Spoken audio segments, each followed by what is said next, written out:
Mfine review.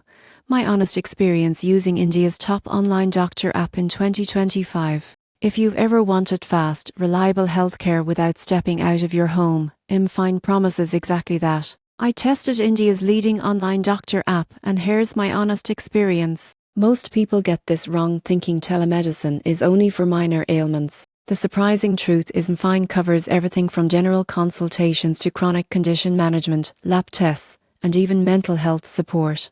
Getting started was simple. I downloaded the app, created an account, and uploaded my basic health information. The interface is clean and intuitive, making it easy to schedule appointments with top doctors across multiple specialties. The consultation experience was smooth.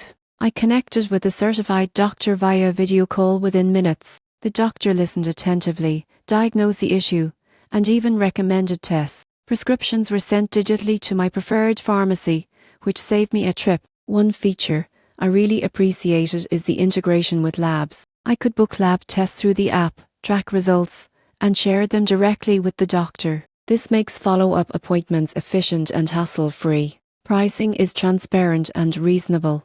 Mfine offers subscription plans for regular users, which include discounted consultations and lab tests. For one-time consultations, costs are still competitive compared to in-person visits. The only downside is that complex emergencies still require physical visits. Telemedicine can't replace hands-on procedures or hospital admissions. But for everyday consultations, chronic condition check-ins, or minor issues, it's highly convenient. In conclusion, Mfine is a robust, user-friendly platform that bridges the gap between patients and doctors efficiently. If convenience, speed, and access to quality healthcare matter to you, Mfine is absolutely worth exploring.